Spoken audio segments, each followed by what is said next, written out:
Welcome back to the dopest show you won't get sick of. I'm Spencer. This is Sasha. I spent most of my 20s in federal prison, but have been off heroin since April 9, 2010. Got a lot of stories about the dumb stuff I did to get put in prison, the crazy stuff that happened while I was in prison, and God forbid you end up in prison, you want to make some of the same mistakes I made. So, this is something that maybe one of y'all need to hear right now. I've watched some of these other prison YouTubers, and I heard something foolish said by one of them talking about what's either in you or it's not in you. You're hard or you're not. As if hardness is just magically instilled in certain people. Okay? You can become anything you want to become. You know, it's not going to happen overnight. Now, it can be related to addiction, for instance. Okay? If you're on opiates, you can go look up the number to a Suboxone clinic, get yourself in there, get yourself stabilized, figure your life out from there. If you're on alcohol, count how many beers you drink. If you're on liquor, switch to beer and count how many beers you drink. And then start pouring an ounce out of each one of those beers that you drink. And then get to a beer less in a couple weeks. Gradual progression. Same thing with working out. Whenever I broke my ankle, whenever I hurt myself, I had to get back in shape. I couldn't do a whole bunch of sit-ups at once. I let myself go. I did 20 sit-ups. 20 sit-ups the first day, couple days. Then I did 20 sit-ups in the morning, 20 sit-ups in the evening. Then I did them 3 times a day. I got up to where I was doing 10 sets of 100 sit-ups, or I just do one big set of 300 straight, non-stop without stopping. But it all started gradually. You know, if you make a step today, and the biggest thing I can tell you is whatever it is that you're wanting to work towards, if you get a notebook and you write down what you did today to help yourself get towards that goal, whether it was 10, 20 more sit-ups, whether it was drinking an ounce less of beer, you know, if you make the smallest step in the right direction, it will put you right. Now, see, there's a lot of things that I learned. Some people go to jail, some people go to prison, it makes them worse.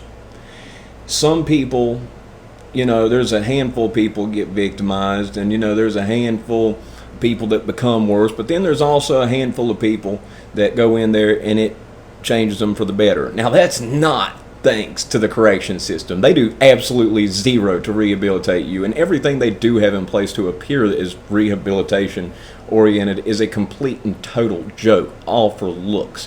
What happens is basically you're put in a situation, and it's kind of a sink or swim situation, and if you mentally think it out and you have yourself prepared for what's going to happen before it happens, you can avoid so much stuff. So a unique thing that I had happen was I spent a year in jail, and then I was allowed to get out on bond, and I was at my bond hearing lasted an hour and a half. There was a DEA agent who really did not want me to get out. They let me out. Had to have an ankle brace. Had to do a drug test 5 days a week. Actually, 2 days at the 2 times in one day, Monday, Wednesday, and Friday. One at the state, one at the federal building. Had to chug a Mountain Dew between the two places, so then I could pee twice within 30 minutes. But anyway, I was able to be around people, and I was in the unit I was in. The regional jail in Salem, Virginia holds like 1,200 people. Each pod holds about 50. I was in a pod that was known as the ghetto. That's what even the guards called it. There were fights every day. A lot of half people in there were getting ready to go to prison. See, in the other pods, a lot of people just in and out, you know, for petty stuff. This was one where serious people were put in. And I met a whole lot of older convicts. I saw a whole lot of people, and I got a feel for what I was going to have to deal with when I went to prison. Now, something else that happened was I learned to speak up for myself. I was buying 2 bags of coffee a week. $10.10, $5.05 per bag. I was only drinking a quarter of 1 bag of coffee, but I was buying 2 a week, and I was giving away 1 3/4 because people would ask me, hey, you mind if I get a cup of coffee? And then those vultures would see, they'd keep on coming back, and they could ask me for 1 every day. And I was giving away more than I was drinking, by far. I was drinking 1/8 of the amount that I was buying. And then I learned, no, don't have to. Do you have any coffee? Hey, you got any coffee? No. But you're drinking coffee. Yeah, that's mine. I got a little bit for me. I don't need much. I just need a spoon. No. I like you. I like you, but I like me a whole lot better. And I'm going to need that because I've only got this much to last, so I can't do it. And, you know, a couple of them vultures will go say I was stingy and stuff like that for a little bit, but then they quit asking. I'm going to speak up for myself. Learn not to put up with stuff. Now, Sasha, come here, girl. Sasha's acting today. But there are certain other things too. Like there was this one idiot, Garcia was his name. Wasn't any physical crazy shape or nothing, but he did laps around the pod. Now, if I first went in, I was 135, 140 pounds. Now, you know how some people, buck? Well, he'd do this thing whenever he walked by, like, I guess it was like try to act tough, look like he was doing that when he walked by. Well, I put on about 50 pounds during the time that I was there, probably about 25 muscle, 25 of fat, just being realistic. You get what's called newbie gains when you start lifting. And I was lifting, we had empty soda bottles we filled with water, tie a sheet around it, and I was actually lifting, and putting on a good bit. And I looked like I was just jacked, but I had a muffin top explosion, but I looked like I was just jacked. Going down the rabbit hole, I do this. This is funny, have to mention it. When I was released on bond, I had to leave in the clothes that I entered prison in. I was 135, 140 pounds when I went to jail in, when they released me from jail on bond, I had to put on the same clothes that I went to jail in that night. I was 40, 50 pounds heavier. I had a button-up shirt, and you could see the skin in between each button. And then I had a pants I couldn't even zip, and it looked like skin-tight pants. Like you could see bulge and everything. And I'm walking like fat man in a little coat. And I looked completely absurd. But anyway, I put on that muscle in there, and that guy Garcia that would do that when he walked by. There was one day I'm standing in front of myself, my arms crossed, he came by and he did it, and I just boom checked him and I knocked him flat on his butt. I put on a little bit of size, so he got up and he looked shocked, and I said, I thought you was going to hit me, dude. I said, you kind of bucked like you were. And I thought he might say something, might have to fight him there. He said, are the fights coming on later? Because he knew I put the fights on TV a good bit. Me and Red would watch them. I said, yeah, put them on later. He never did that stuff again. Just simply being a little bit bigger and doing that, never had to deal with that again. And see, I looked at it kind of analytically. Size, strength, fighting abilities were three things that people judged people off of in prison. Now, I know people, and it's ridiculous because what people judge people of being hard, people that are incredible fighters, they're hard. I know a dude that wears a fanny pack that walks around like this that will absolutely annihilate you. He wears a fanny pack. He murdered me on the mat before. Okay, this dude is an absolute savage killer, but a complete dork. Okay, he wears a fanny pack. And he's like, yeah, and complete dork, but he is an absolute animal, okay? So, my whole view of hard and killer, I know people that are unassuming that would absolutely do whatever they wanted to just about anybody. They are that absolutely crazy with it. So, whenever I'm looking at, this, and I have the time, the 2 years that I have out on bond, I watched YouTube. There wasn't a lot of prison YouTube back then, so we had Fleece Johnson in Turned Out, Alabama, which did not prepare me one bit. It scared the hell out of me, but it kind of motivated me to prepare. But this is like 2011. We didn't have prison YouTube back then. So anyway, I realized size, strength, and fighting abilities are three areas that I can improve to prepare myself. I also took a college class in sociology and in corrections, which was really interesting.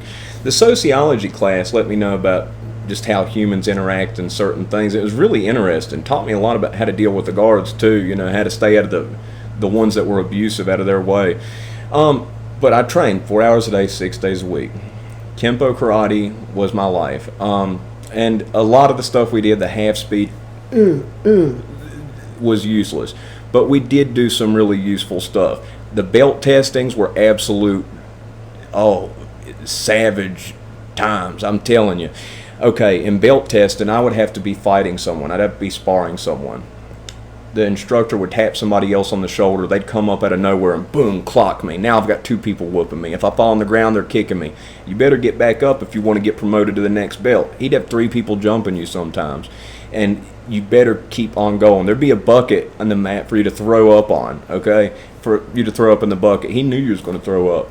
And there's a lot of there's some crazy stories from that gym. It was absolutely nuts. And there was a more effective way I could have been spending my time based on what I saw in prison. The nickname Taz, I fought a prison monster story. That's where that nickname came from. A guy said, that boy looks like a Tasmanian devil, talking about how basically I was flowing on the grappling. But anyway, I spent that time learning. There's certain things, certain variables in prison, but it also extended to, just everyday life. It's weird. There were times where I was clean, but I was scrawny. I get treated different now that got a little bit of muscle. It might be a confidence. I don't know, but I've always treated people with respect, but I noticed that I don't deal with the same type of BS that I used to deal with. And it was just one step at a time, and it's been one step at a time this whole thing. And I've got a notebook that I write in and try to do one more set, one more rep. I'm rehabbing this shoulder right now. Started back with nothing. I mean, I'm not anything special back on it. I've still got this shoulder injury, but I'm able to get 185 for 10 now. I'm able to get 205 for 6. So I'm getting back up on bench, working my way back up. For 170 pounds, that isn't bad, but it's nowhere near where I need to be. But I'm taking the incremental steps. When I first started back benching with this, I started with 95 pounds, did it for 5, and at highest I went up to 135, but I kept a notebook. The next one I went incremental, and it's what I've done.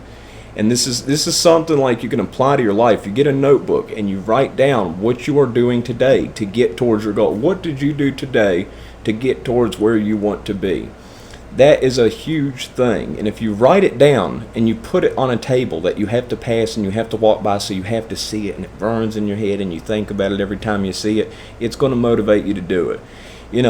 If I can go from 135, 140 pounds, couldn't do 2 pull-ups, to deadlifting 565 pounds at 172 pounds body weight, and, doing competitions in jiu-jitsu, judo, and everything like this, from before when I was putting, absurd amounts of drugs in my arm. If I can do that, you can do anything. I mean, there's nothing, but you have to do something today. Don't start tomorrow. Whenever people say, "Oh, I'll start tomorrow," no, you won't. You got to start today. And this is something, maybe somebody needs to hear right now, because you can, but you got to do something to step forward in that right direction, because if you don't, you're never going to do it. And, keep talking about it till it happens, but be doing something to put yourself in that direction. That's something that I hugely believe in. So what I did was, the whole time I was in jail, worked out, did basic 1-2s boxing with my celly with the 2 toilet paper rolls inside of a sock. Wasn't going to become a boxing master, but we could get the jab cross right. Got that right. Got out, trained Kempo karate 4 hours a day, 6 days a week. And I'm going to tell you something. I did perfect my entire time out on bond. Okay, did perfect. Talks with kids. I made everything perfect. They still sent me to prison. I'm glad they did.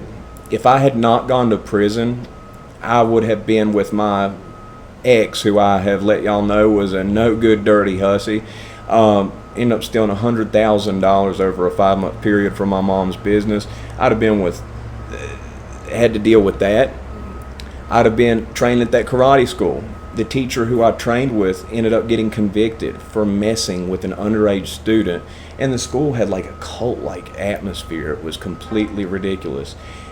I would not be training different martial arts, which is what I wanted to do, but back then when I trained for him, if you trained at any other gym, cross-train, he'd basically ban you from his gym. You committed, a sin that couldn't be reversed. He's really possessive and cult-like, and everybody set up to worship him. I'd have kept training for him. I'd probably still be doing that.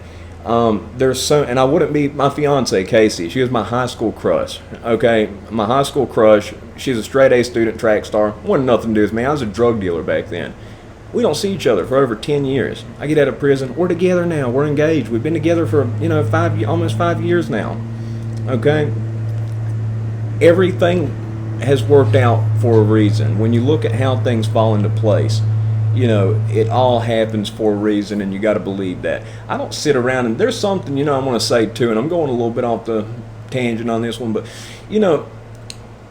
I've been to certain people with AA and NA, Narcotics Anonymous, that it's and certain people just we just have to be humble, feel bad about what we did, and not celebrate who you are. I mean, just because you're not doing drugs, just because you've done something in the past, does not mean you have to sit there and wallow and feel guilty about it for the rest of your dang life. You don't have to. You can move on from that. You think I sit around and Oh, I did this, I did this. I mean, I laugh at the stories now. I got some wild, crazy stories to make y'all laugh with them. And I'm doing good now, so it's okay to laugh about it because I'm doing good now. But do I sit there and feel bad and all this? No. I mean, my life could have been a movie, all that stuff. You know, when I change it? No. I hate that what I went through. I would not recommend it to anybody else, but everything that has happened in my life has led me to my life, which is now. I wouldn't have Sasha. I wouldn't have Sasha because I would have been training at the karate school. Sasha, my judo coach, has a dog that he studs out. His dog's name is Judo. Judo is Sasha's dad. If you go in the community section, I've got pictures of her with him. He's about a 120-pound German Shepherd. Incredible, beautiful dog. But I wouldn't have Sasha. I wouldn't have Casey, my fiance. I would not have. I wouldn't be. I've been a brown belt in judo for 2 years, training for 5. You know, we're gonna get black belt one day. Blue belt in jiu-jitsu and world champion. Box with Scott Sigmund. Scott fought Roy Jones Jr. in Roy's most recent fight prior to Mike Tyson. He's one of the ones who suggested I do this thing. Everything happened in order to make me what I am, who I am now. So I created a different person. It all started with an idea. I read that book, Fight Club, and he said, if you could wake up in a different time, in a different place, could you wake up as a different person? Tyler Durden in that book is the person who could handle stuff when he couldn't. When he couldn't handle this, that, Tyler was his alternate inner person that came out, you know, and could handle it, would take care of him. Well, I mean, that's pretty much what Taz became for me. Taz was the person that wasn't scared. That was the person that's going to smash somebody if they try to mess with me. Taz was the person inside of me that protected Spencer. And after a certain amount of time, just became Taz. That means the old Spencer, that's something of the past. That's something that's gone. So I know this was more, you know, like philosophical type stuff. I've got some wild stories from that karate school. There's some crazy stuff that went on there. If anybody's interested in hearing about that, definitely let me know. We've had a few family emergencies today, so sorry this video is probably going to be coming on a little bit later. Casey's mom's in the hospital. Casey's granddad passed away. It's her stepdad's dad, but her stepdad raised her as his own, so it's basically like her granddad. We've had a number of things happen today, so I'm sorry this came out a little bit later. But I hope this video, I hope it hit one person. I hope one of y'all, you know, get a notebook. Write down what you did today to get towards something better, whether it's fitness, whether it's getting off drugs, whether it's drinking a little bit less. Whatever it is, write it down. Measure the amount of alcohol you drink in a day. Pour out 1 ounce and measure what you're doing. Count, okay? If you're on opiates, get to a small Suboxone clinic. You need to do that. That's helped people stabilize and do that. If you're wanting to get into fitness, you know what you can do? You can do 20 sit-ups, and you can do 10 push-ups, and you can do 10 squats, and you can do it again every day for the next week, and then you can do 2 sets, 1 in the morning, 1 at night, and that can be your starting point, okay? I try to get to a lot of these comments. I've had a lot of stuff happen in the last couple days, so I'm sorry that I've missed a couple. I try to answer every one. I try as hard as I can to do that. If you got questions about fitness, working out, something like that, let me know. I mean, I answer in depth. I'll write you a novel to where you just don't even want to respond back to me anymore. I respond so much, usually. But the last couple days have been hectic, so I do apologize for that.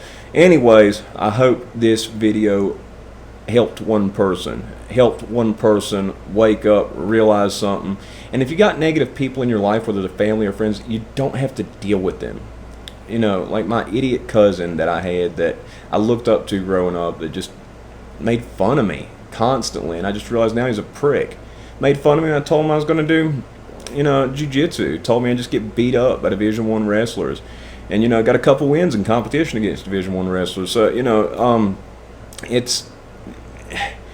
don't listen to people. Don't let anybody put you down. And if they are putting you down, remove them from your life. You don't need them. You don't have to deal with that. I dealt with it for far too long, and I would try to explain. I'd be like, well, no, I'm going to do. You'll just get beat up. Don't explain yourself. You don't owe anybody an explanation. Who are they? Who are they? Who are they? Why you owe them an explanation? What is that? You know, why they mess with it? They're just people, self-loathing people that are pieces of trash. So anyway, You know, I hope this hits somebody. This is kind of like the advice that I wish somebody had told me.